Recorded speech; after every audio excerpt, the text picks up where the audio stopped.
Alors donc bienvenue à ce webinaire de présentation. Pour ceux qui ne me connaissent pas, donc je m'appelle Clémence Ducrot, je travaille à la région Normandie en charge des projets DEFINOV. Le projet qu'on va vous présenter ici est un projet qui a été lauréat de cet appel à projet DEFINOV qui vise à mettre en lien des tiers-lieux et des organismes de formation et aussi de construire des partenariats entre opérateurs intervenant dans le champ de la formation.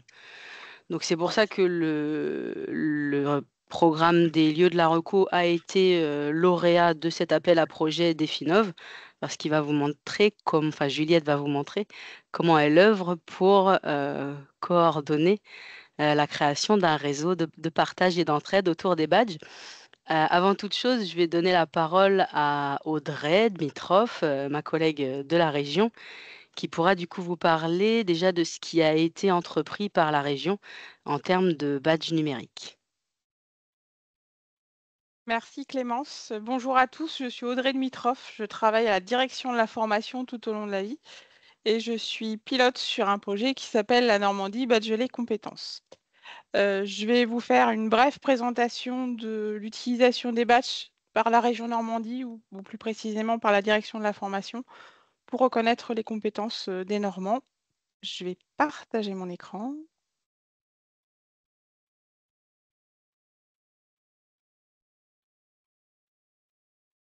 Est-ce que le diaporama s'affiche? Oui. Oui, il y en a qui connaissent déjà le diaporama.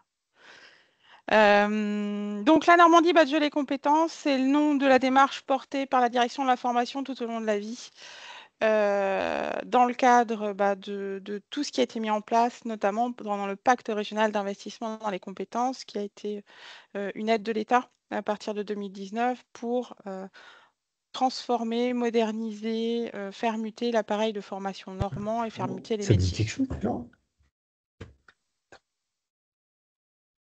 On est parti d'un constat initial pour aller vers les badges, c'est qu'on avait des stagiaires qui étaient formés, qui étaient techniquement bons, qui avaient un métier entre les mains et qui pourtant peinaient à valoriser leur profil et peinaient à se faire valoir auprès des entreprises. Paradoxalement, on avait des entreprises qui nous faisaient le retour qu'elles manquaient de main-d'œuvre et qu'elles avaient du mal à détecter certaines compétences chez des profils, notamment des profils en reconversion et des compétences qui n'étaient pas des compétences techniques. On a vite vu l'écueil, nous, de nos formations, c'est qu'on était très axés sur les compétences métiers pures et que les compétences transversales, transférables, comportementales, etc., qui étaient tout aussi importantes pour la posture professionnelle, elles étaient compliquées à voir, notamment dans des parcours qui n'étaient pas forcément linéaires, ascensionnels.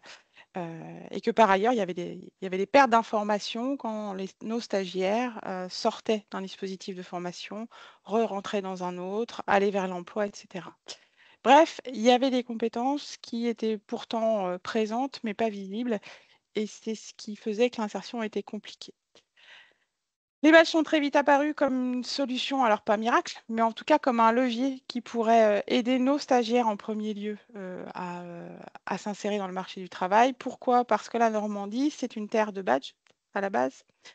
Très tôt, on a eu un collectif Badge la Normandie qui s'est intéressé à la valorisation des compétences et qui a inspiré la région. Il y a eu 2 autres démarches qui ont été faites par la région Normandie qui se sont appuyées sur les badges. Il y a le label CFA numérique devenu le label CFA Innovant, qui reconnaît les initiatives, les efforts faits par les CFA pour utiliser les ressources numériques, moderniser la pédagogie, aller différemment vers les apprenants.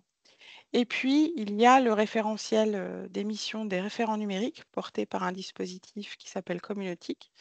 Communautique, c'est un dispositif porté par la direction de l'aménagement du numérique qui vise à accompagner les organismes de formation normands sur l'usage du numérique et de la multimodalité en formation. Et donc, on avait un référentiel avec des badges sur les missions des référents numériques pour pouvoir offrir la possibilité aux professionnels de la formation de faire reconnaître les compétences qu'ils exerçaient dans le cadre de missions qui pouvaient s'apparenter à des missions d'un référent numérique.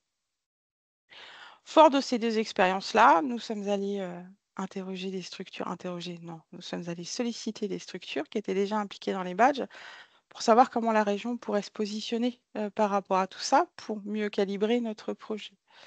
Heu et le constat qu'on a eu, qui est venu, se superposer avec le constat par rapport à nos stagiaires, c'est que les badges numériques, ça existait, que ça pouvait être efficace, mais que le principal écueil, c'est que ça ne dépassait souvent pas l'aire d'influence de la structure qui portait ces badges et que c'était sans doute là que la région avait une plus-value à apporter au système des badges normaux.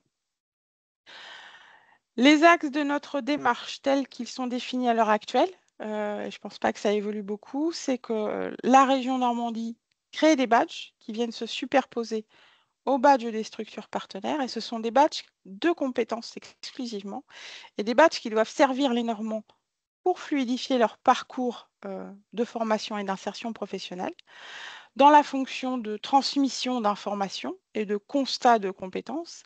Et puis, ça doit aussi favoriser le retour à l'emploi. Le badge, dans la démarche de la région Normandie, il est pensé comme un marqueur de la compétence, comme un indicateur pour la personne qui le lit, que la personne qui détient ce badge, elle a bien la compétence avancée. Le deuxième axe de notre démarche, c'est la construction d'un écosystème de confiance. Le badge, il fonctionne un peu comme la monnaie. En fait, tout le monde lui donne de la valeur parce que tout le monde est sûr que les autres lui reconnaissent de la valeur. Et donc, le challenge, c'est de créer une confiance suffisante entre suffisamment de partenaires pour que les badges soient suffisamment reconnus, largement reconnus. C'est pour ça qu'on s'appuie sur un collectif de structures qui délivrent des badges, déjà pour créer un premier réseau de structures badgeuses, et puis qu'on compte sur notre force de dialogue et de persuasion pour dépasser les aires d'influence individuelles de chaque structure et de faire que les badges qui sont créés par les structures comme les nôtres soient reconnus à un niveau régional. D'où le dernier axe. On a un axe fort autour de l'animation de la démarche. Je pense que ce sont des choses qui vous seront dites dans ce webinaire, mais créer des badges, c'est vraiment un premier pas. Et c'est pas le plus compliqué à la limite. Le plus compliqué, c'est ensuite d'animer la démarche. On a un fort axe autour de l'animation de notre démarche de badge auprès des entreprises, auprès des recruteurs en premier lieu, puisque la direction de la formation s'est lancée dans les badges pour favoriser l'insertion de ces stagiaires. L'objectif, in fine, c'est bien l'insertion dans le monde de l'emploi. Le badge est un médium, la valorisation des compétences est un levier. Et puis, on a aussi une démarche auprès des partenaires institutionnels, justement pour vulgariser, pour diffuser l'utilisation des badges ou tout au moins la lecture. Le fait de savoir ce qu'est un badge, de savoir comment chercher l'information dedans et d'avoir foi en ce badge. Ça, ce sont les 3 axes de notre démarche. Ça, c'est le système de badge que nous avons créé. Je ne rentrerai pas dans le détail de comment notre démarche fonctionne avec des structures partenaires. Sachez que les badges qui sont créés là, qui ont été créés par la région, qui portent sur des compétences que nous, on a appelées fondamentales, mais qu'on peut appeler différemment, adapter, communiquer, organiser, s'intégrer, avec 2 niveaux, je pratique et je maîtrise, avec un badge doré, gold au milieu. Je suis expert. Ces badges-là sont composés de badges de nos structures partenaires, selon une mécanique d'équivalence. Ce qui fait que toute personne qui reçoit un ou plusieurs badges de nos structures partenaires peut se voir attribuer un badge de la région et un badge qui est relié automatiquement. Nous n'avons pas de manipulation à faire une fois que nous avons labellisé, entre guillemets, la structure et que nous avons intégré ces badges dans nos badges. Donc, nous procédons avec des badges clés de la région qui se superposent aux badges des structures. Et là, la principale question, c'est mais pourquoi avoir 2 niveaux de badges? Pourquoi superposer des badges qu'apportent les badges de la région? Les badges de la région, on va dire, ils apportent une crédibilité supplémentaire et notamment, ils permettent, encore une fois, de s'exonérer de l'aire d'influence première de la structure. Un bénéficiaire qui reçoit un badge d'une structure de DIEP, c'est pas dit qu'il puisse le valoriser.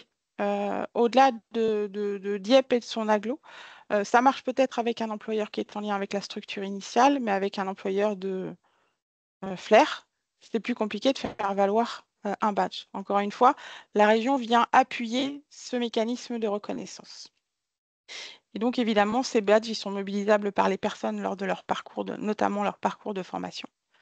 Donc là, je vais passer sur cette mécanique-là, mais je pense, Clémence, tu pourras diffuser ce support-là. En plus, donc, on a une mécanique où on a 3 badges qui conduisent à l'attribution d'un badge région. Mais je ne vais pas vous perdre là-dedans. Et le principal point à retenir, c'est que on accueille tout type de structure dans notre démarche. Nous ne sommes pas focalisés sur les structures de formation. Toute structure qui intervient auprès des normants qui sont dans une démarche d'évolution professionnelle et toute structure qui délivre au moins un badge qui porte sur une compétence reconnue par la région peut demander son rattachement et peut intégrer le référentiel badge de la région. Ils sont les badges clés, ce qui permet ensuite que les bénéficiaires puissent se voir automatiquement attribuer les badges de la région. À charge pour la structure d'expliquer pourquoi les bénéficiaires reçoivent un badge supplémentaire.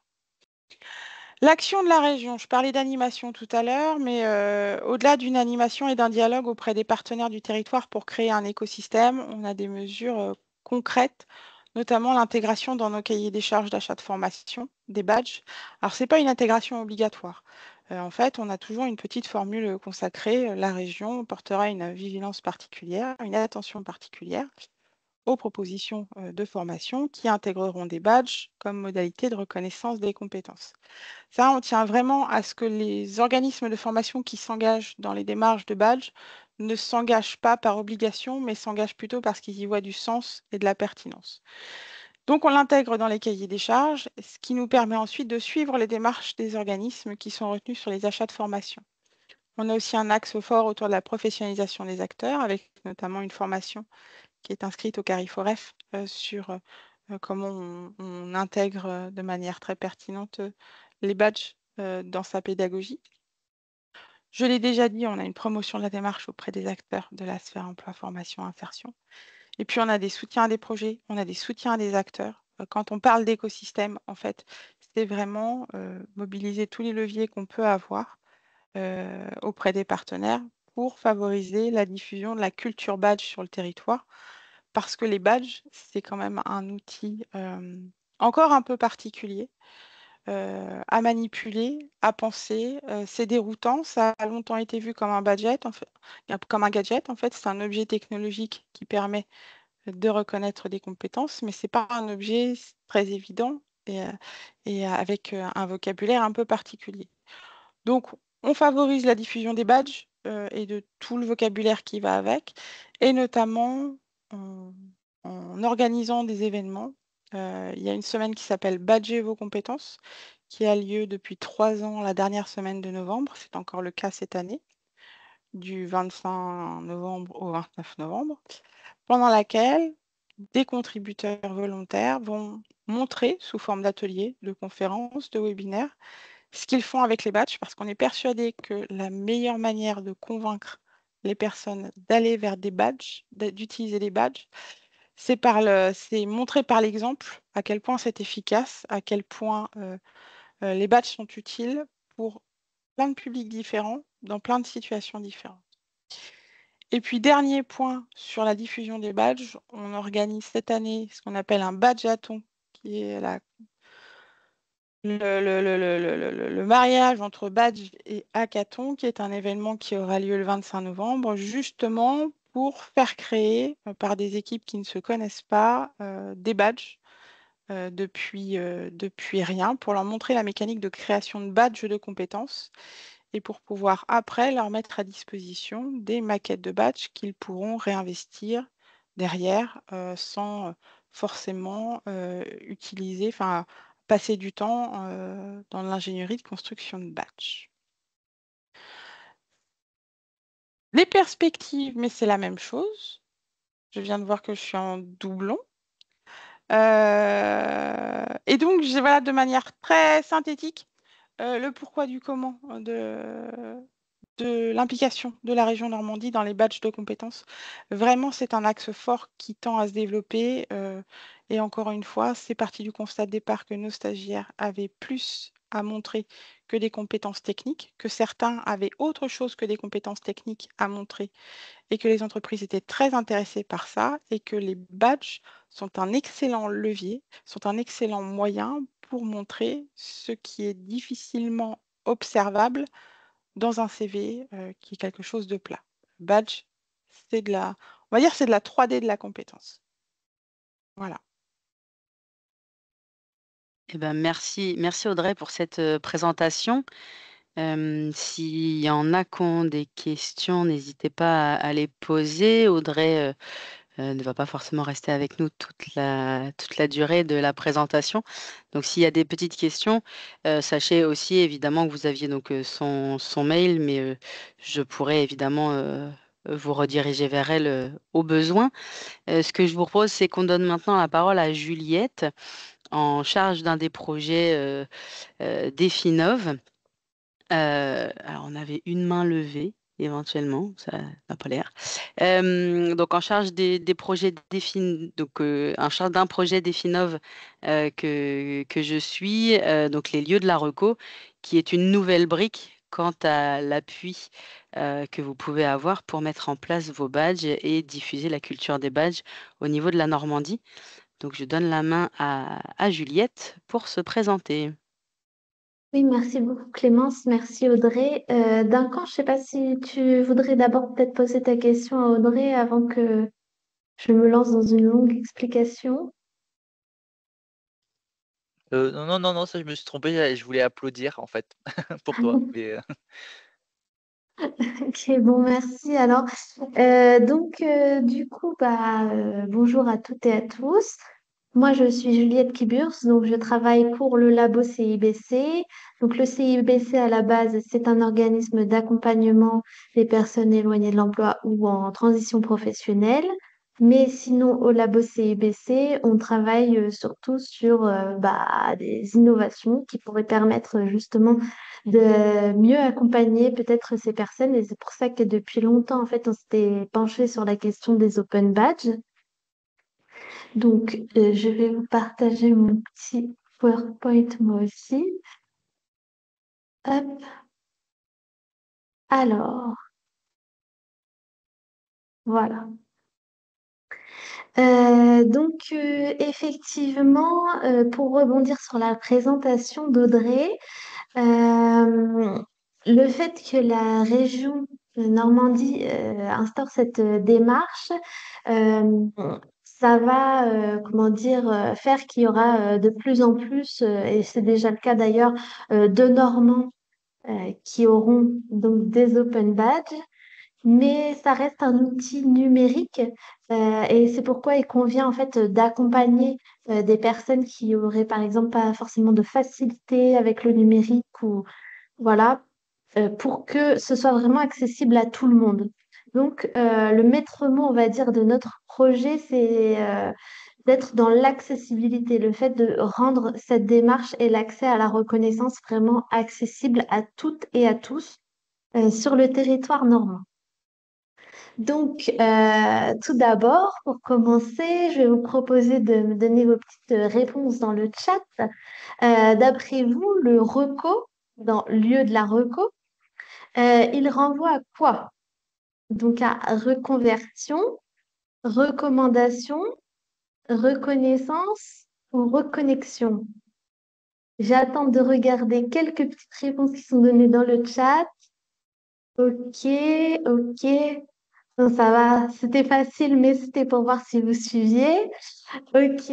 Donc, effectivement, on parle de la reconnaissance. Reconnaissance ouverte des compétences, donc tout au long de la vie, etc., qui ne sont pas forcément développées dans le cadre de la formation. Donc ensuite, un lieu de la reco. Pour vous, vous pensez que c'est un lieu pour des VIP, par exemple, qui sont déjà identifiés par ce lieu, connu et tout ça?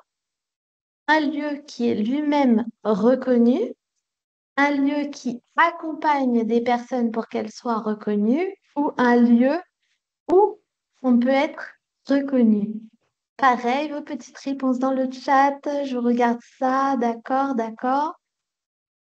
Ok, mais là, en fait, j'ai pas été gentille puisque on n'aura pas la réponse tout de suite. En fait, justement, c'est ce qu'on va essayer de voir au cours de cette présentation. Qu'est-ce que c'est qu'un lieu de la reco? Pourquoi on essaye de les mettre en place en Normandie? Voilà, à quoi ça va nous servir tout ça. Donc, avant de vraiment rentrer vraiment dans le lieu de la reco à proprement parler, je vais vous expliquer déjà pourquoi on en est arrivé là. C'est qu'en Normandie, déjà, on se penche sur la question des badges depuis quand même un certain temps. Donc, en 2015, c'est la création de Badgeons la Normandie, donc un collectif de structures, enfin un collectif, c'est-à-dire c'est une organisation qui est informelle. C'est des structures qui se regroupent pour justement s'entraider et faire, enfin, faire écosystème en fait autour de la question des badges. Donc voilà, le CIBC dont je fais partie était bien entendu dans ce collectif et a pu commencer à réfléchir à la question. Ce qui nous a amené en fait en 2020 à apporter un premier projet, on va dire un peu d'ampleur autour de ce sujet des open badges qui s'appelle Activateur de potentiel. Et en fait, donc d'activateur de potentiel, on a travaillé sur le territoire de la Manche à mettre en place dans des structures les badges, mais surtout à en fait faire en sorte que les personnes aient des opportunités dans différents lieux de faire reconnaître leurs compétences et qu'il y ait une cohérence dans tout ça. Et donc, ce projet, en 2020, sur 3 ans, c'est là où on a pu faire le constat qu'il y avait vraiment besoin d'un accompagnement, je vais dire vraiment physique des personnes pour pouvoir, par exemple, demander leur badge, savoir comment afficher leur badge, par exemple, sur leur CV ou sur leurs réseaux sociaux, ou comment donner à voir en fait qu'ils ont obtenu des badges à de potentiels employeurs, mais pas que, parce que des fois, c'est pas forcément des personnes qui recherchent un emploi. Donc là, on identifie ce besoin voilà, d'accessibilité autour de l'outil et on teste pour la première fois donc le principe d'un lieu de la reco, c'est-à-dire un lieu physique. Les gens ils peuvent pousser la porte et dire ah voilà, j'aimerais bien avoir des badges mais je ne sais pas comment faire. Ou alors j'ai obtenu des badges mais je me rappelle plus où il faut cliquer pour les retrouver ou je sais pas voilà où est-ce qu'il a atterri, j'ai perdu mon mail ou genre enfin voilà des questions comme ça et être accompagné sur ces questions-là. Donc, on se dit que ça paraît être une bonne idée quand même durant ce projet. Et 2022, justement, la région Normandie signe la charte de la reconnaissance, c'est-à-dire s'engage de façon vraiment officielle et un peu plus engagée dans la démarche de reconnaissance ouverte. Et donc, euh, ça amène justement au fait que le besoin qu'on a pu constater durant notre projet dans la Manche pendant 3 ans, il va être amené à se multiplier sur le territoire normand. Et donc, nous, on se dit, bon, bah, on va proposer à ce moment-là qu'il y ait des lieux de la reco un petit peu partout en Normandie. Et comme on ne peut pas, nous, juste notre structure, ouvrir je ne sais pas combien de lieux partout en Normandie, on va proposer à des lieux qui accueillent déjà des publics divers et variés de faire réseau et qu'on les accompagne dans cette démarche. Voilà comment on en est arrivé à répondre à l'appel à projet d'Effinov et puis, en fin de compte, à lancer depuis 1 an le réseau normand des lieux de la reco. Donc voilà. Donc il faut savoir que nous, on s'appuie quand même sur euh, comment dire, des organisations qui sont un petit peu structurées autour de la reconnaissance ouverte. Je vous ai déjà parlé de Badgeons la Normandie, le collectif, ainsi que de la charte de la reconnaissance ouverte, mais ça, on va approfondir ensuite. Euh, Tout ça, c'est déjà des initiatives de l'association Reconnaître, qui est une association nationale à laquelle tout le monde peut adhérer s'il s'intéresse à la reconnaissance des compétences tout au long de la vie. Et puis, Reconnaître est elle-même rattachée à une organisation un peu plus internationale qui est Open Recognition Alliance. Voilà. On a également mentionné donc la Déclaration de Bologne pour une reconnaissance ouverte, puisque c'est un petit peu un texte fondateur par lequel, justement, en fait, il a été mis en évidence que la reconnaissance ouverte des compétences et des compétences développées tout au long de la vie, c'est en fait un élément qui contribue à l'inclusion de tous les publics, puisque tous les publics n'ont pas forcément accès au diplôme, à la formation certifiante, etc. Donc, il en va de quelque part l'inclusion vraiment au sens général dans la société, de promouvoir ces démarches de reconnaissance ouverte. Donc, la charte à proprement parler, voilà comment elle commence. Elle dit ouvrir donc la reconnaissance à un but inclusif, offrir à chacun en fait la possibilité de trouver et de prendre sa place dans le monde en se connectant à des écosystèmes de reconnaissance ouverts pour enrichir sa vie et faire progresser sa carrière. Accessoirement, parce que c'est pas forcément que pour sa carrière, mais aussi pour le plaisir personnel, je dirais, de voir ses compétences reconnues ou de pouvoir les partager avec d'autres. Donc, qui signe cette charte? D'ailleurs, pour info, pour signer cette charte, c'est un badge qu'il faut demander. Voilà, je vous ferai peut-être parvenir aussi ce PowerPoint et c'est cliquable dans le PowerPoint. On peut se rendre sur la demande du badge pour signer la charte et voilà. Donc, qui signe donc cette charte s'engage à différentes choses.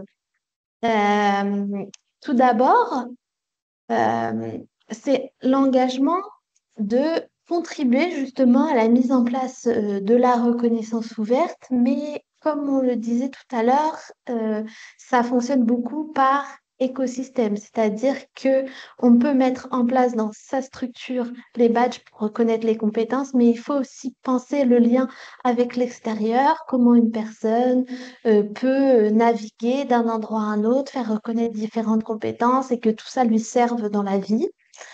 Le signataire de la charte, il s'engage aussi bien à sensibiliser sur le pourquoi de la reconnaissance ouverte, à quoi ça sert tout ça, etc., autour de lui, ainsi qu'à partager donc ce qu'il va pouvoir, comment dire, soit découvrir, apprendre, etc.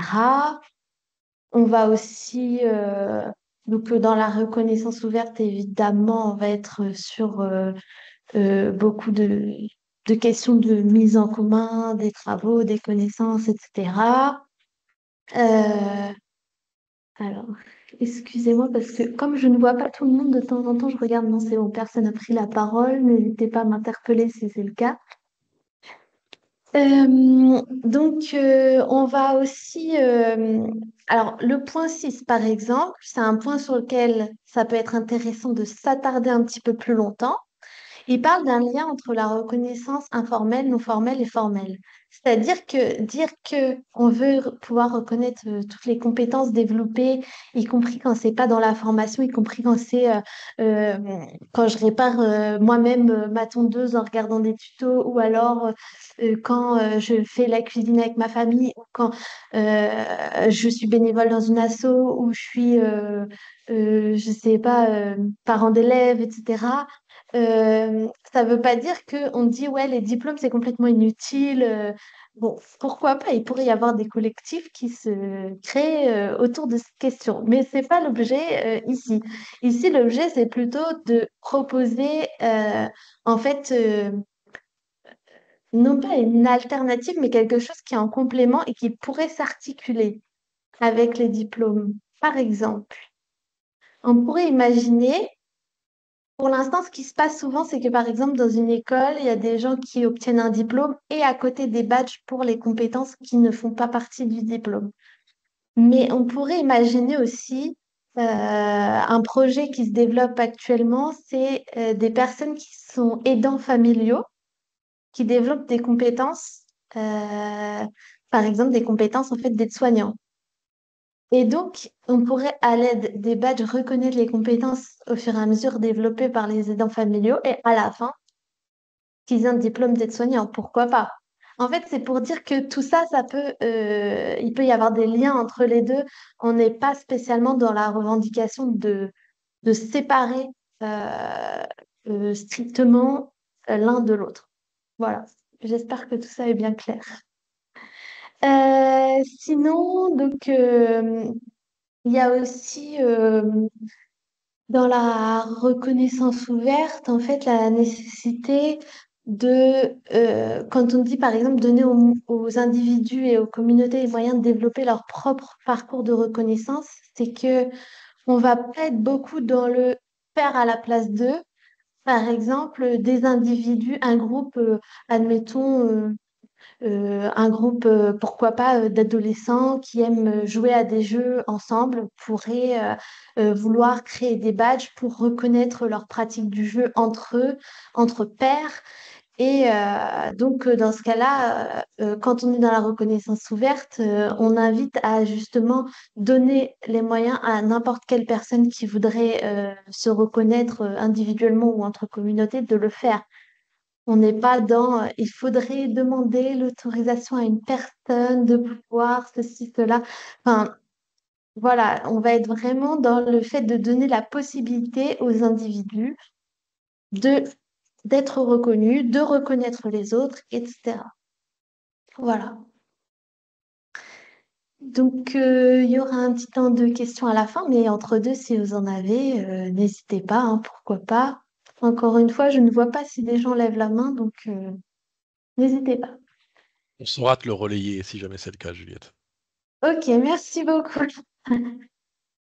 Dans ce projet maintenant, nous avons un consortium. Je vous le citais tout à l'heure, l'association Reconnaître, en fait, qui, au niveau national, hum, regroupe, par exemple, tous les collectifs Badjon qu'il y a dans toutes les régions de France. Ils organisent notamment deux événements assez importants à l'année pour réfléchir à cette question. Il y a un événement international qui s'appelle l'EPIC, qui est au mois de novembre, et au mois de juin, un événement plutôt national qui s'appelle le Forum des Open Badges.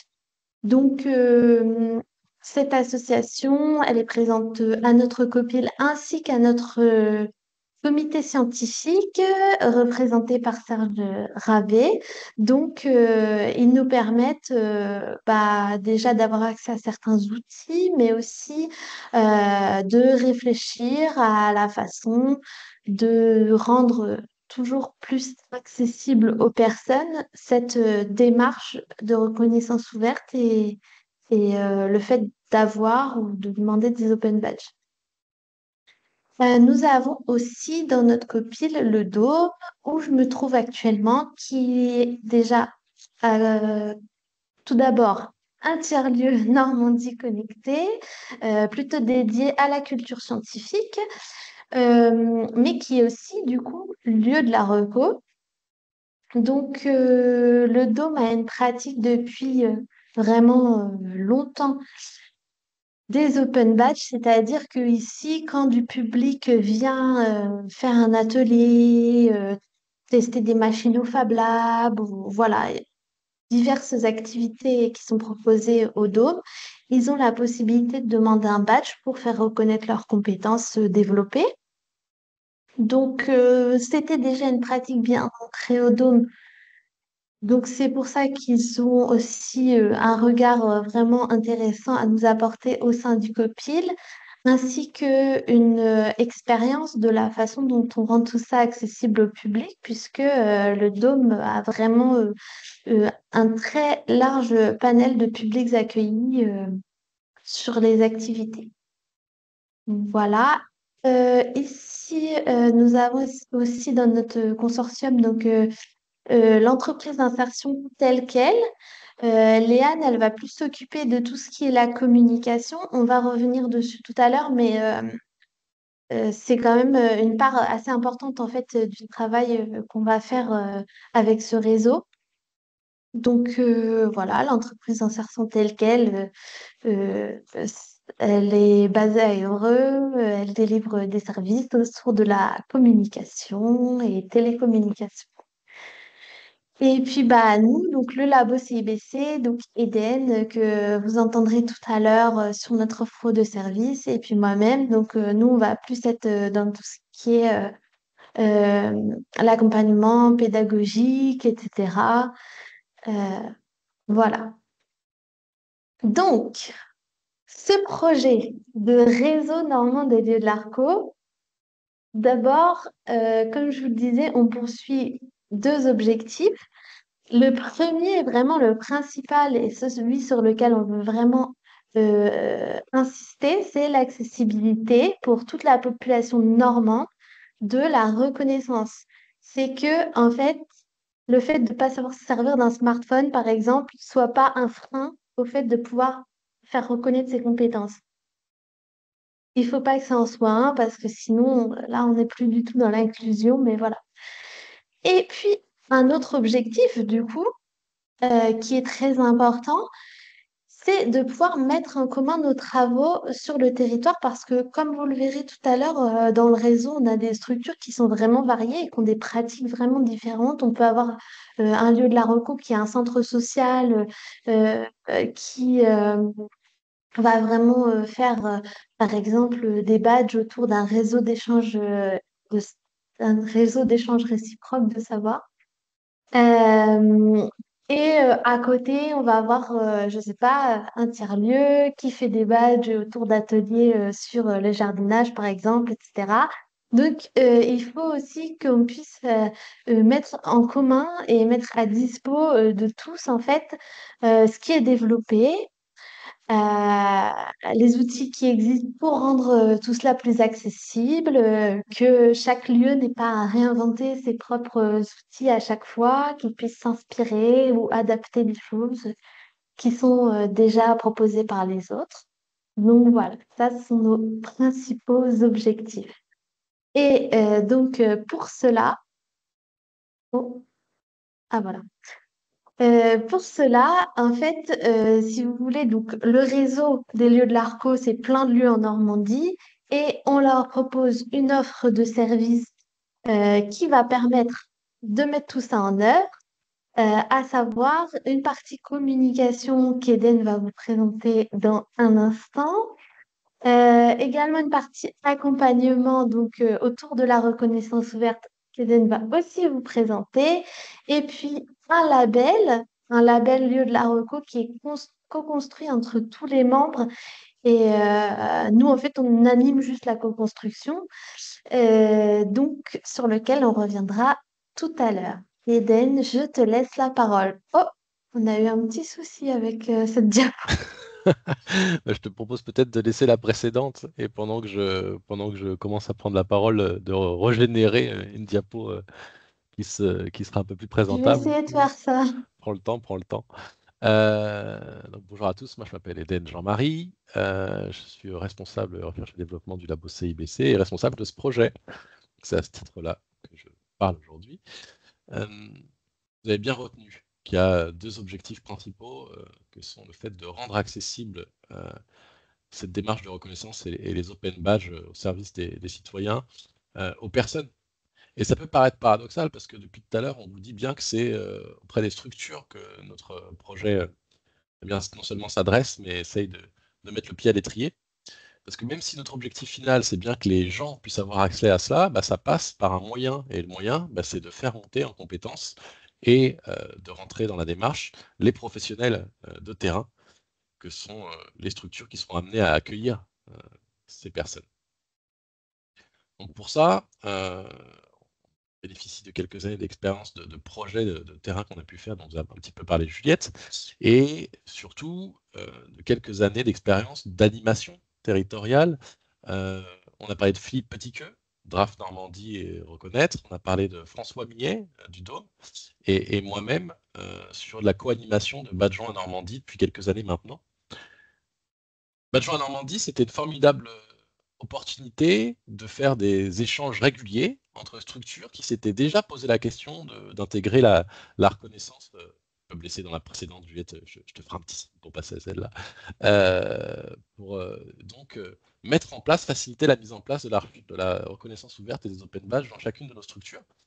Mais comme l'a dit Juliette, ce groupement, ce collectif informel, malgré tous ces efforts de faire identifier l'importance de l'écosystème, du fait de s'organiser de manière à ce que ça puisse être utile au maximum pour les personnes sur les territoires, finalement, ce n'était jamais qu'une addition, une somme de structures qui se retrouvaient pour cet échange de pratiques, mais qui ne faisait évoluer la reconnaissance qu'à l'intérieur de chacune de leurs structures pour leur propre public.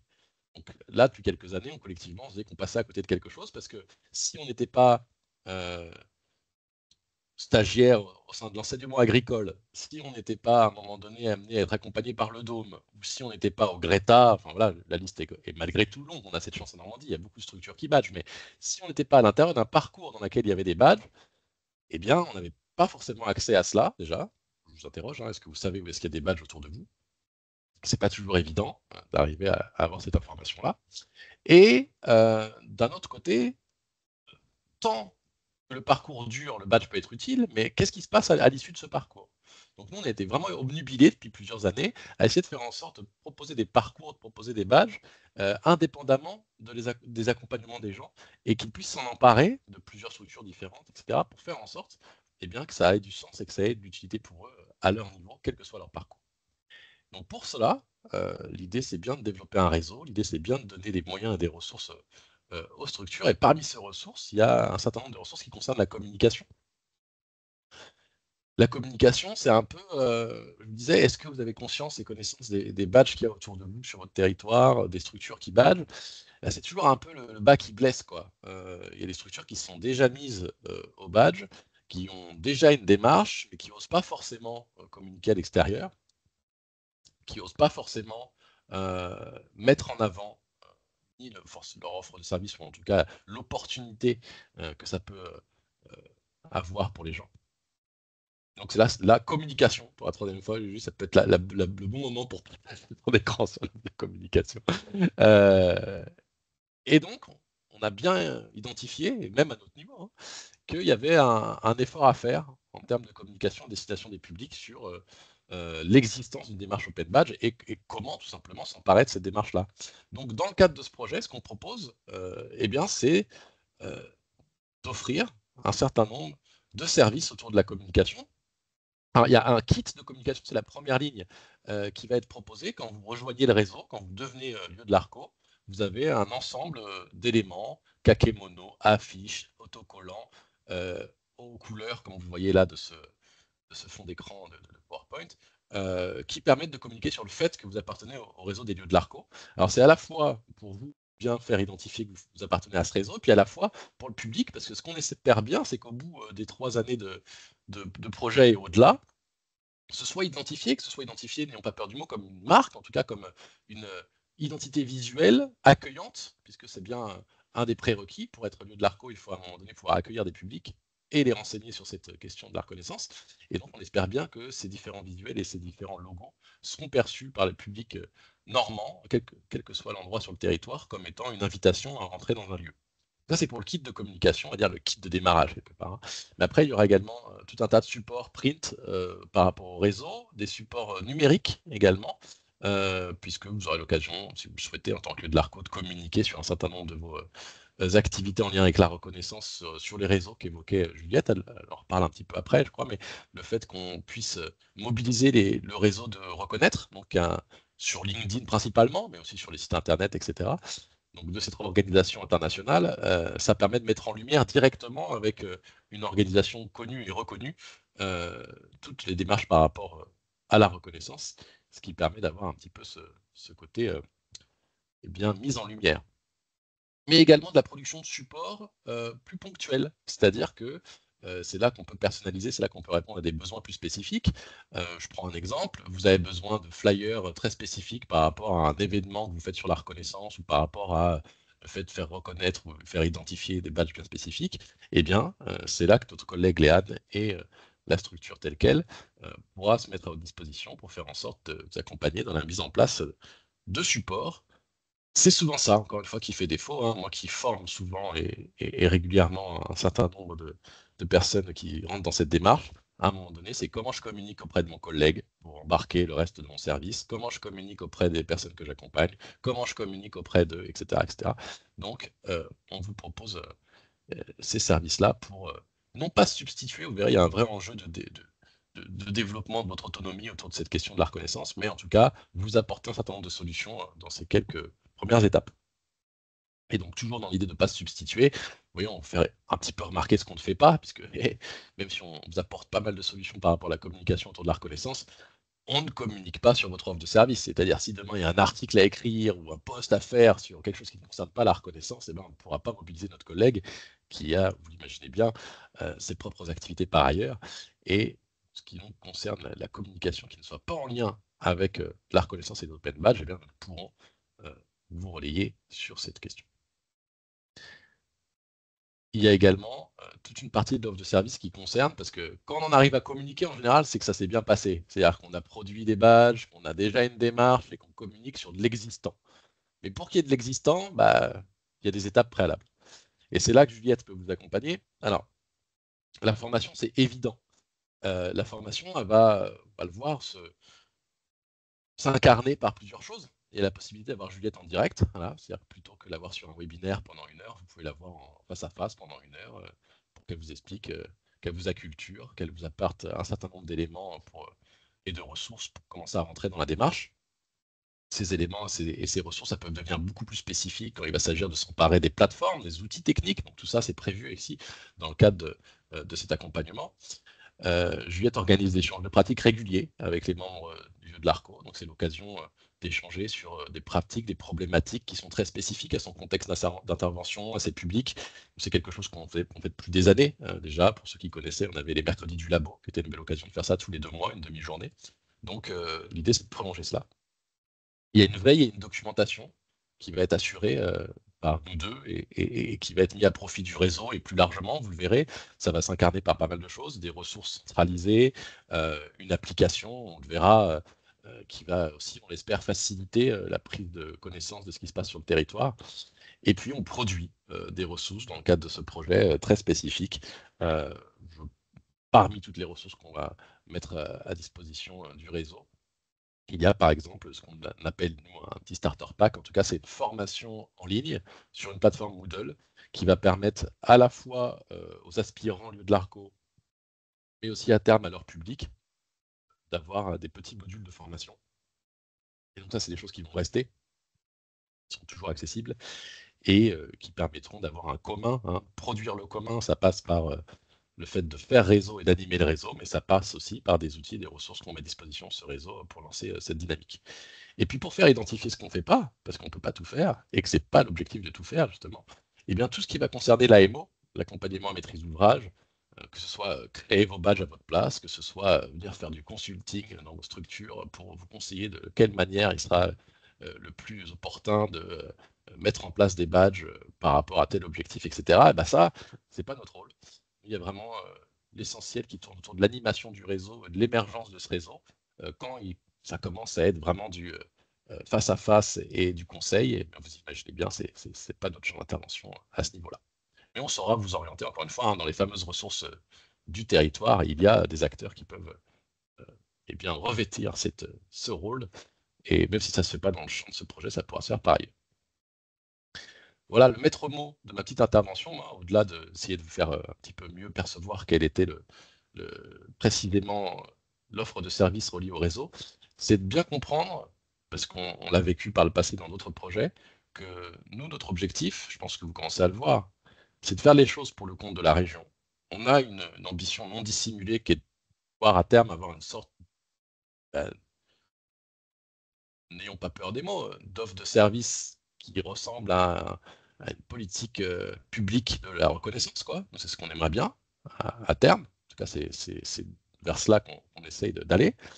Et puis on le fait sous l'égide de Reconnaître, parce que ce qu'on souhaiterait, c'est que ça puisse être porté à terme par une association aussi pertinente que Reconnaître, dans la mesure où, imaginez bien qu'on voudrait que ça ne dure pas que 3 ans, ce projet, et que ça puisse survivre à ce financement de la région. Donc on se donne ces moyens-là, et dans la même dynamique, l'idée c'est de développer l'autonomie des structures autour de la reconnaissance sur leur territoire, de développer des spécificités, et on ne va pas badger pareil qu'on se trouve, comme le disait Juliette tout à l'heure, dans un centre social sur un territoire urbain, ou qu'on soit dans un tiers-lieu plutôt orienté agricole, dans un territoire plutôt rural, avec ses propres activités, avec ses propres publics. Donc il y a vraiment cette idée de faire en sorte que non seulement les activités survivent, mais en plus de développer l'autonomie de chacun autour de cela. En tout cas, c'est notre ambition.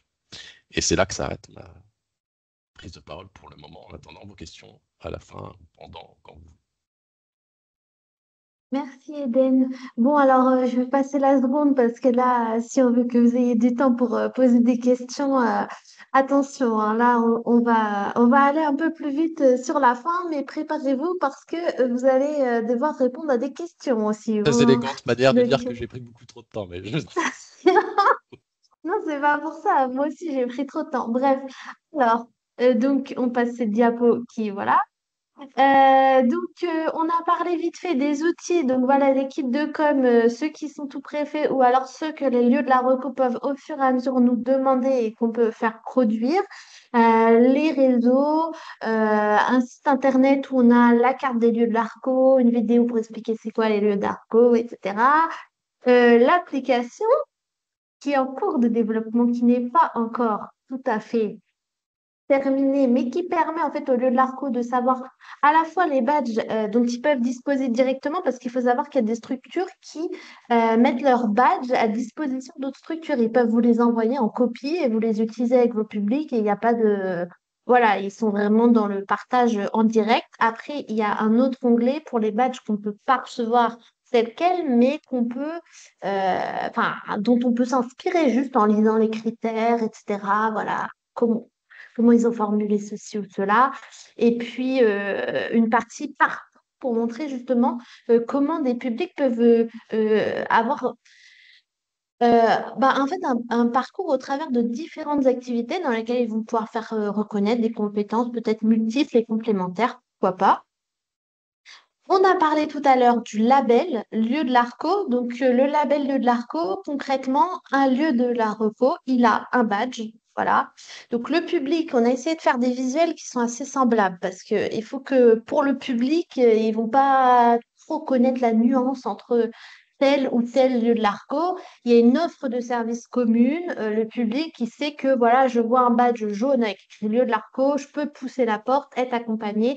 Après, il y a des petites nuances, mais c'est plus, en fait, plus on va vers le badge, là où il y a du vert et là où il y a du bleu, plus il y a des services complémentaires du style, par exemple, le lieu de l'ARCO bleu clair, ça va être une structure qui, outre accompagner le public, peut également accompagner des entreprises sur la compréhension de la reconnaissance ouverte, etc. Mais ça, en fait, pour le grand public, c'est pas très important. C'est pour ça qu'on a essayé de faire un truc qui, de loin, voilà, se ressemble et où on sache qu'au moins ici, voilà, on peut être accompagné, c'est cool. l'important, c'est que les lieux de l'ARCO, eux, puissent identifier qu'il y a une marge de progression. Et que Voilà. c'est pas avant ou après, mais qu'il y a bien une continuité et qu'il y a bien une possibilité de continuer à évoluer pour monter en maîtrise ou monter en offre de service. Mais ça, il fallait que ce soit perceptible que les personnes qu'on accompagne et pas forcément des personnes qui s'adresseront au futur lieu de l'ARCO. Voilà. Mais justement, depuis tout à l'heure, on dit lieu de l'ARCO, mais qu'est-ce qu'il y a derrière ces badges, à votre avis? Donc là, attention, on va partir sur un petit questionnement. Donc toujours dans le chat, vous pouvez mettre vos réponses. Je vais vous faire des propositions pour qu'on essaye de savoir ensemble, justement, c'est quoi les critères pour obtenir un badge. Nous sommes lieu de l'ARCO. Alors, attention, c'est parti. À votre avis, pour être lieu de l'ARCO, à quel public doit être ouvert? Est-ce que c'est aux structures qui proposent des badges aux personnes ayant au moins un badge, aux individus ou aux organismes comme les entreprises, collectivités, etc. Alors, je fais un petit tour dans le chat pour voir ce que vous me dites. OK. Mais en fait, depuis le début du webinaire, que des réponses C. C'est très bizarre. OK. Ah, d'accord. Voilà. Oui, effectivement, les réponses multiples sont autorisées. Je ne l'ai pas précisé. Donc, en fait, la réponse, c'est aux individus, au minimum, sachant que certains lieux de l'ARCO peuvent être ouverts, en fait, à tous ceux qu'on a cités auparavant, mais en fait, au minimum, il faut qu'un individu seul, qui ne représente pas une entreprise ou quoi, puisse passer la porte et être accompagné. Voilà. Ensuite, attention, quels services dans le lieu de l'ARCO sont gratuits? Est-ce que ça doit être tout ce qui se passe dans ce lieu doit être gratuit pour le public? Est-ce que c'est au moins l'accompagnement à la découverte des open badges? Est-ce que c'est l'accès au coworking? Est-ce que c'est des activités qui sont propres à ce lieu comme Fab Lab, Media Lab, des ateliers, que sais-je? Attention, je regarde les... OK. Pour l'instant, les gens ne se mouillent pas. Il n'y a pas beaucoup de réponses à cette question. Donc, oui, effectivement, c'est un accompagnement à la découverte des open badges au minimum. Après, voilà, on peut se dire, c'est un tiers-lieu où, par exemple, ici au Dôme où on est, il y a beaucoup d'activités qui sont gratuites pour le public, mais nous, on ne demande pas à ce lieu, d'accueillir tout le monde. Évidemment, chaque lieu a son modèle économique. Cependant, juste l'accompagnement découvert des open badges, pour le public, ça doit être gratuit. Je tiens à faire une précision par rapport à ça, c'est que on peut par ailleurs aider le de l'ARCO, par exemple, à répondre à un appel à projet ou à trouver du financement en fait pour financer ça. Mais c'est juste que c'est la personne elle-même qui passe la porte pour dire ah, voilà, je sais plus comment retrouver mes codes pour mon badge ou je sais pas. Ben nous, on ne peut pas considérer que voilà, ça c'est payant comme service. Voilà.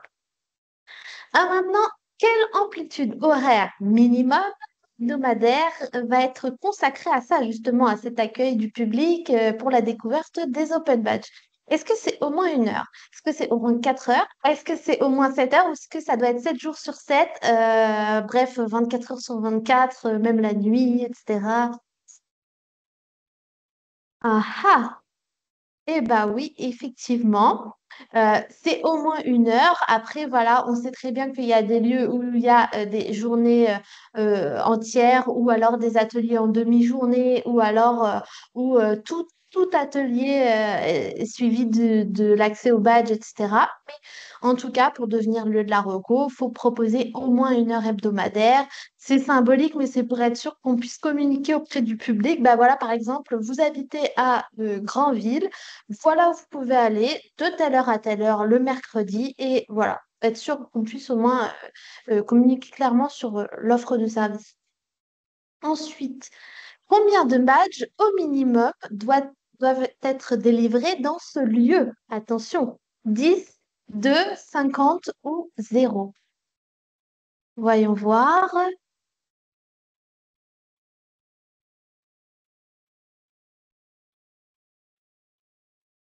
Ok, ok, je vois les réponses. Donc, effectivement, attention, c'est un petit peu un piège, mais c'est 0 parce que un lieu. Alors, tout d'abord, il y a plusieurs explications de cette réponse. Tout d'abord, le lieu de la reco, il peut en être au début de la démarche et un peu se lancer dans les open badges. Donc, on ne va pas dire vous devez déjà avoir délivré 50 badges pour. Voilà. Et en plus, il peut arriver qu'il y ait des lieux où on pratique la reconnaissance ouverte, mais qu'on n'utilise pas l'outil Open Badge. Et dans ce cas-là, les lieux peuvent très bien être des lieux de la reco du moment que eux, si le public vient les questionner sur les badges, ils vont leur répondre. Mais ça ne veut pas dire que dans leur lieu à eux-mêmes, ils sont dans l'utilisation de cet outil. On peut très bien être dans la reconnaissance ouverte juste en se faisant des commentaires à l'oral. On peut être dans la reconnaissance ouverte en faisant des écrits sur papier, etc. Il y a plein de façons aussi d'être dans la reconnaissance ouverte.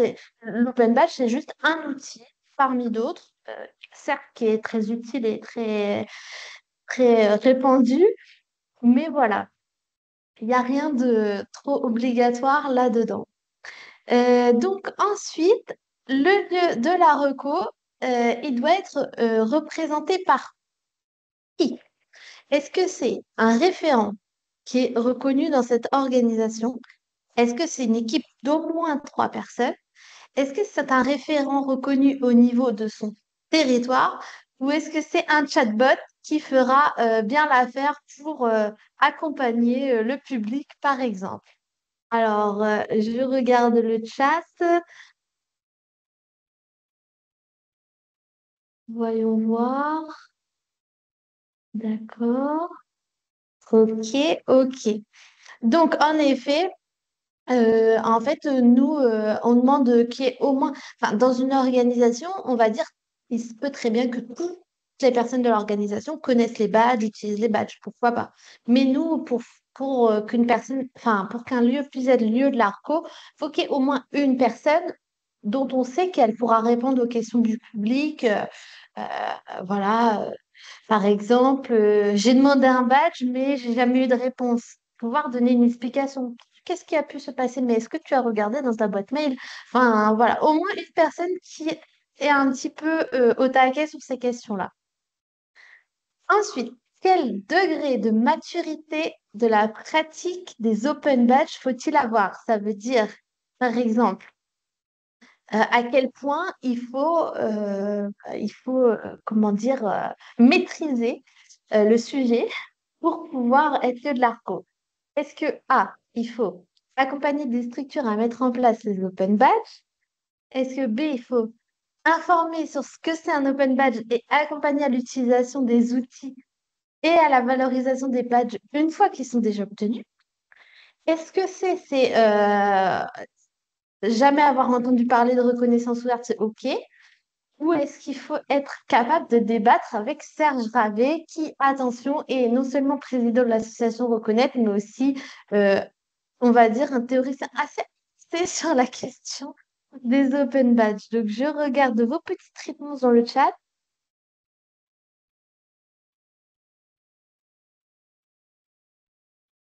Mhm. Alors là, voilà, vous séchez là, hein, vous ne savez pas. Donc, je vais vous le dire tout de suite.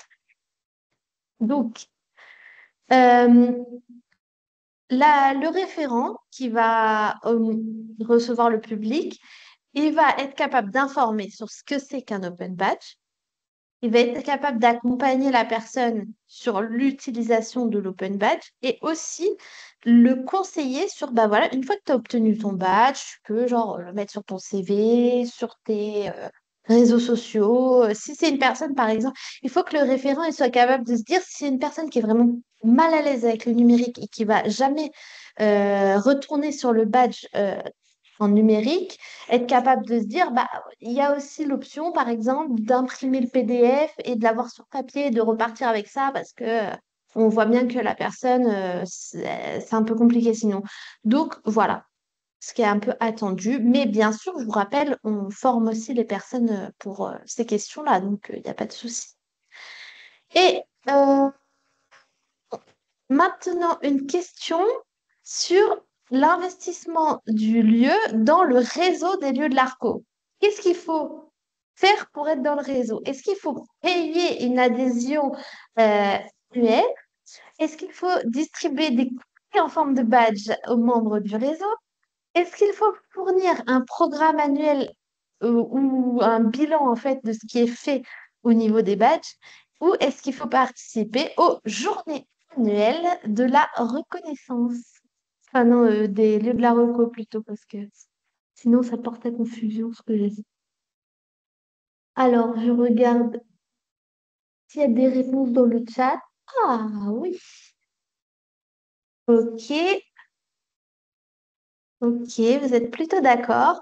Donc, effectivement, on va quand même, histoire de donner des retours à la région sur le financement qui nous est attribué, demander un petit bilan, un petit compte-rendu en fait de ce qui est fait, mais aussi de participer à une journée annuelle. Je vais vous en parler tout à l'heure. Ce sera le 26 novembre au Dôme à Caen. D'ailleurs, vous êtes tous invités si vous souhaitez voir en vrai, en physique, ce que c'est les lieux de l'ARCO.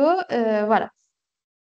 Donc, je vous rassure, normalement, on a bientôt fini. Le lieu de l'ARCO, est-ce qu'il doit être signataire de la déclaration de Bologne? Je suis présentée au tout début du webinaire. Euh, juste d'un accord de principe, de la reconnaissance ouverte qu'on a présenté aussi au tout début, ou du pacte des loups. Attention, je regarde les réponses. Ah oui, vous êtes au taquet là. Ok. Donc, effectivement, c'est la charte de la reconnaissance ouverte pour être sûr qu'on partage quand même un petit peu les principes autour de la reconnaissance de son ouverture, etc.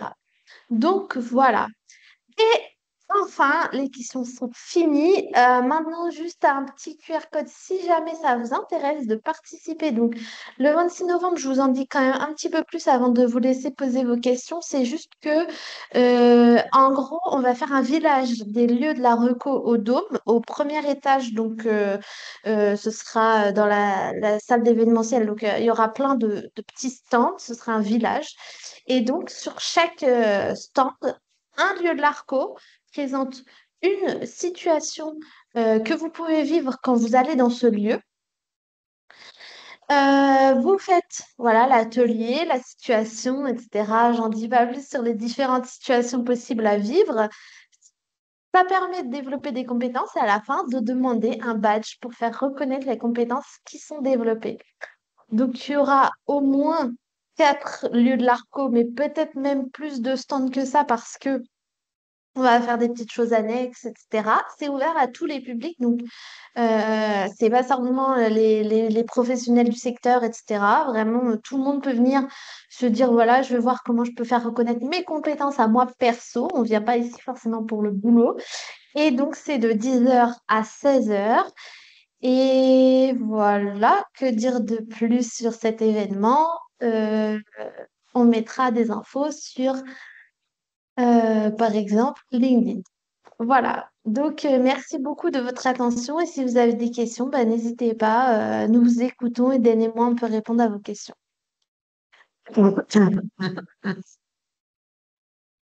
Pardon.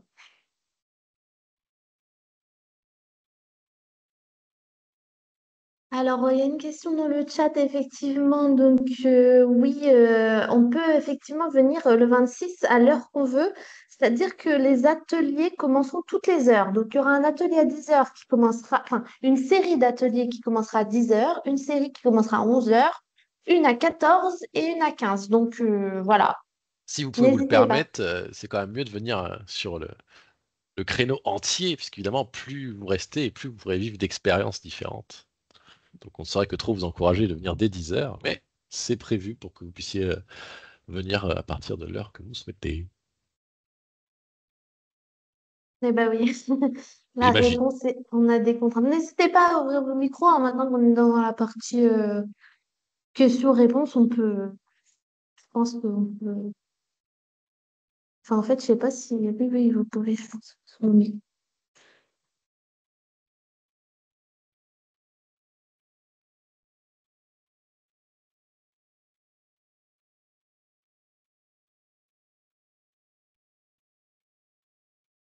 D'ailleurs, je me permets de prendre la parole. Pour ceux qui souhaiteraient, donc ma collègue Audrey Dimitrov est partie, mais ceux qui souhaiteraient se rendre un compte un petit peu, qui débutent dans les badges et qui souhaiteraient se rendre compte de quelle gymnastique du cerveau est nécessaire pour mettre en place les badges dans sa structure, venez tester lors du badgeathon. Audrey vous a mis, il me semble, dans le chat, pardon, elle vous a mis l'inscription. Il reste des places. Le but vraiment, c'est de s'initier à cette démarche de réflexion autour de ce qui est nécessaire à, faire pour pouvoir mettre en place les badges chez soi. Donc ça vous permet de débuter votre démarche, et puis ça pourra éventuellement être complété aussi par l'événement des lieux de l'ARCO, et vraiment vous montrer de la création jusqu'à la mise en application de l'expérience des badges. Donc c'est 2 choses complémentaires. N'hésitez pas à vous inscrire. Je vous ai mis ça dans le chat. Donc, du coup, le premier lien qui apparaît, c'est le site des lieux de l'ARCO, si vous voulez plus d'informations et avoir le contact en direct de Juliette. Le deuxième, là, je vous ai remis un peu plus bas le lien d'inscription, en effet, du badgeathon que Audrey vous avez mis plus haut dans le chat. Et le dernier lien, c'est l'inscription pour la journée des lieux de l'ARCO. Et le badgeathon, si ça reste toujours au même endroit, c'est dans ce magnifique cadre de l'abbaye d'Ardenne. Tu verras quand Franck, c'est chouette, tu peux venir. Donc à Caen, en effet. L'abbaye d'Ardenne, pour ceux qui savent pas où est l'abbaye d'Ardenne.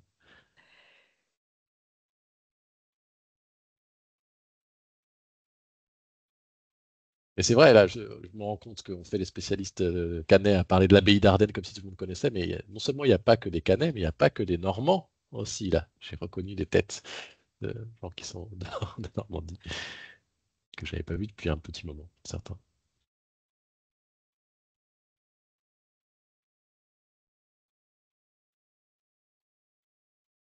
Donc n'hésitez pas à poser vos questions. Sachez que ce webinaire sera, sera en replay, donc vous pourrez le re-regarder et vous réimprégner de ce qui sont les lieux de l'ARCO. Mais voilà, c'est le moment de pouvoir mettre et de pouvoir poser vos questions. Peut-être Juliette et Jean-Marie, Eden, pardon, Jean-Marie, peut-être que vous pourrez mettre votre adresse mail éventuellement dans le chat, ou alors là en visio, pour que les personnes participantes puissent éventuellement vous recontacter directement. C'est fait.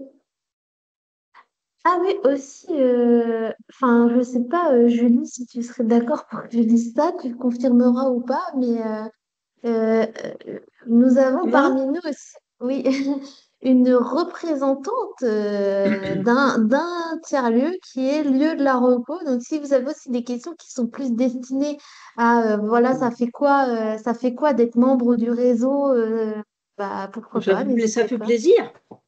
Ça fait plaisir déjà de participer. Non, mais forcément de participer au lancement d'un nouveau réseau, c'est toujours, et je mets un peu plus fort, c'est toujours quelque chose de chouette, en fait, de contribuer à la construction des éléments. Ça aide aussi beaucoup, parce qu'au début, il n'y a pas forcément un engagement qui est énorme, mais ça nous permet d'apprendre en faisant, en fait, puisqu'on a des réunions régulières.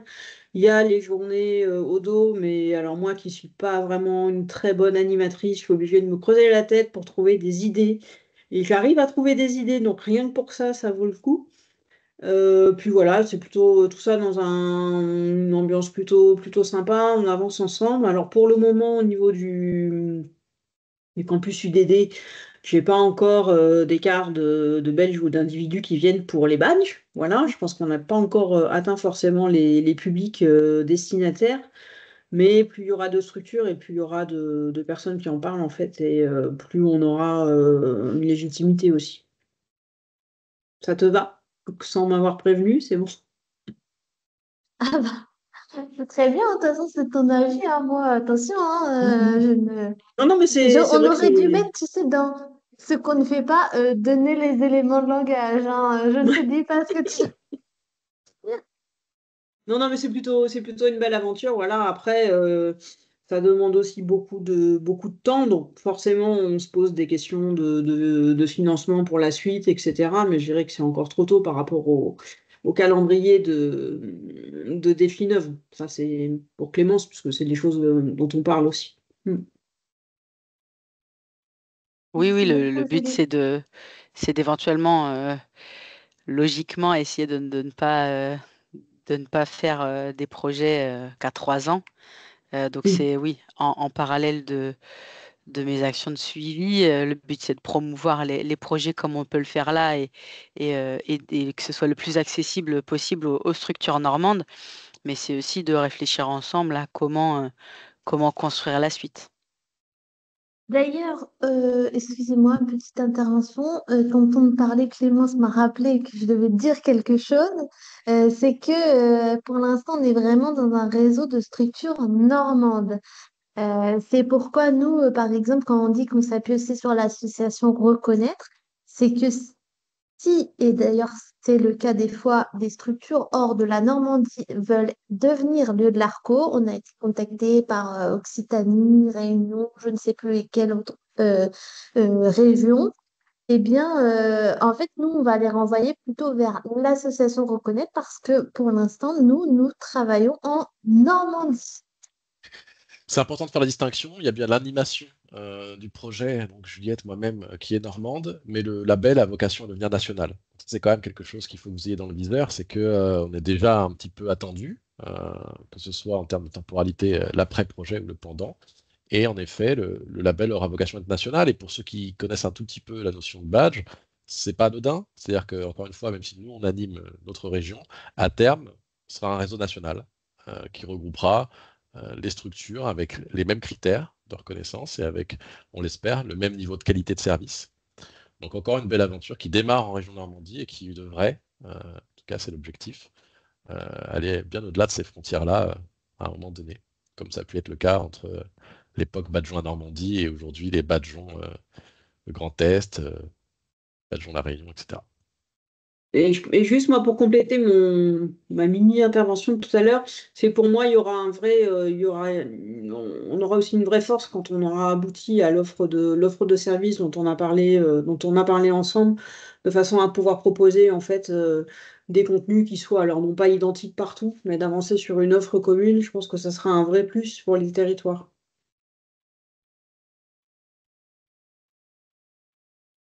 C'est toute cette tension entre qu'est-ce qui doit être commun, qu'est-ce qui doit être singulier. En tout cas, c'est ce à quoi on travaille collectivement, à la fois à l'intérieur de ce projet et à plus large échelle au niveau de l'association Reconnaître. Donc c'est une belle opportunité de concrétiser un certain nombre de nos envies et de nos objectifs. Et j'ai une petite question, hein. Vous m'entendez? Oui. Ouais. Oui, depuis tout à l'heure, moi je me pose la question du référentiel parce qu'en fait aujourd'hui on bosse sur des projets. Je travaille pour la mairie de Saint-Rémy-sur-Orne et on a à la fois des lieux publics, hein, des espaces de vie ruraux et on est en train de créer un incubateur pour les entreprises. Et en fait, la problématique sur les territoires, c'est qui va définir le référentiel. Je donne un exemple de soft skills sur le comportement, en fait. Comment est-ce qu'on peut faire qu'un badge soit reconnu et une valeur, en fait, hein, par différents acteurs? Ce qui est la problématique numéro un de beaucoup d'open badge, en fait. C'est qui dit que, je dis un exemple, hein, le Creuset ou la Forge ont validé une compétence X ou Y et que cette compétence X ou Y a une valeur sur le marché, en fait. Je me lance si jamais. Vas-y, Julie. Non, Merci. non, vas-y, Eden. Ah, c'est parti, je te laisse en prie. Non, mais moi, j'allais juste te dire qu'en fait, Audrey aurait peut-être été bien placée pour répondre à cette question, puisque ça fait partie, enfin, ce sera peut-être pas complet comme réponse, donc Eden, tu pourras compléter, mais ça fait partie, je pense, de ce que permet la démarche de la région Normandie par justement l'association sur laquelle elle a été assez rapide, 3 badges reconnus en région égale un badge de la région Normandie. Ça permet justement, en fait, eux, quand on intègre leur démarche et qu'on leur soumet nos badges faits dans les structures, justement, ils vont regarder qu'est-ce qui est reconnu et comment ça peut être équivalent du badge qui est proposé par la région, comment il faut le compléter avec d'autres badges obtenus pour être à peu près équivalent. Donc, je pense que ça fait partie justement un peu de ce qui est proposé par la région, mais c'est peut-être pas complet comme. Si, c'est un élément tout à fait intéressant quand on commence à parler d'écosystème et de valeur de badge. Là où j'allais en venir, c'est que c'est peut-être contre-intuitif, mais le badge, c'est justement une manière de se défaire du référentiel. Alors, une fois que j'ai dit ça, David, tu peux me dire, ah, t'es gentil, mais moi, c'est c'est l'inverse que je veux. Euh, En fait, c'est un changement de paradigme en cela que le référentiel, il va être émergent. Et la valeur que va prendre le badge, c'est la valeur qu'il va avoir parce qu'il est co-construit par les personnes concernées par cette reconnaissance-là. Alors, ça peut être à l'intérieur d'un territoire, à l'intérieur d'un réseau, mais il va falloir co-construire et donc se mettre d'accord. Et je parle souvent de créer un badge, c'est créer des critères de reconnaissance et donc apprendre à parler la même langue. En tout cas, apprendre à mettre les mêmes sens derrière les mots. Parce que si on parle de ponctualité comme ça, là, sans le définir, bah, en fait, ça ne veut pas dire la même chose pour les uns ou les autres d'être ponctuel. Alors que quand on va commencer à devoir, alors c'est sûrement pas le bon exemple, c'est tout pourri un badge ponctualité, mais un badge qui soit important au sein d'un territoire, il va prendre de la valeur parce qu'il est co-construit. Co-construit par les personnes qui vont en avoir une importance. Les personnes qui vont les émettre, ces badges, les personnes qui vont vouloir les endosser, donc les reconnaître, les personnes qui vont vouloir les obtenir. Et à partir du moment où il y a un maximum de représentants, parce qu'on ne peut pas mettre tout le monde sur de la table, c'est évident, mais un maximum de représentants de chacun de ces acteurs qui est concerné par la co-construction de ce badge et qui peut être remis en question régulièrement sur le territoire pour être adapté à la fois à l'époque, à la fois à l'objectif de l'organisation et de l'écosystème, et ben là, il va prendre de la valeur. Et finalement, la valeur, elle va être donnée par le fait qu'il soit adapté à l'objectif de l'écosystème. C'est justement parce qu'il ne descend pas d'une autorité, mais parce qu'il émerge du besoin, qu'il va avoir cette valeur-là. Alors il y a du taf, hein, c'est ce qu'a dit Julie. Quand elle disait que c'était chronophage, c'est pas tant la participation au projet, je vous rassure, c'est la démarche globale du badge, malheureusement, qui prend du temps parce que ça demande de remettre pas mal de choses en question et encore une fois, de co-construire ça avec des partenaires. On sait bien quand on commence à croiser des agendas avec autant de partenaires, eh ben ça délaye, mais c'est ça qui va donner la valeur du badge.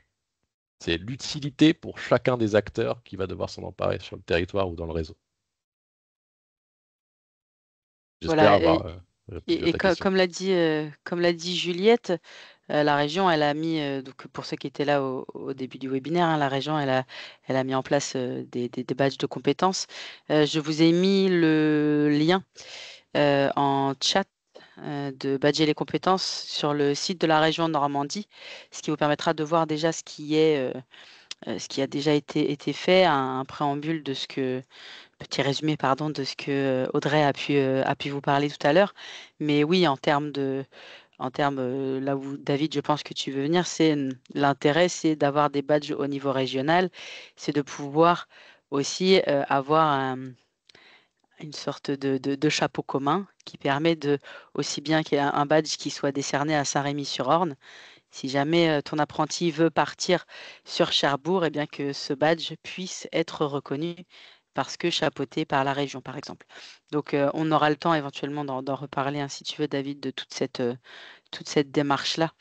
Et puis, tu pourras évidemment solliciter Juliette et Eden. Mais voilà, il y a aussi ce côté-là, reconnaissance par les badges en Normandie, quoi.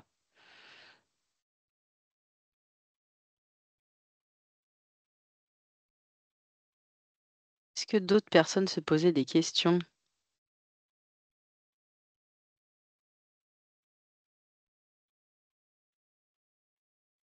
Eh bien, écoutez, je vous remercie. Je pense que là, on n'est pas trop mal. On a bien tenu le timing. Bravo Juliette, bravo Eden. N'hésitez pas, je vous mets aussi mon mail.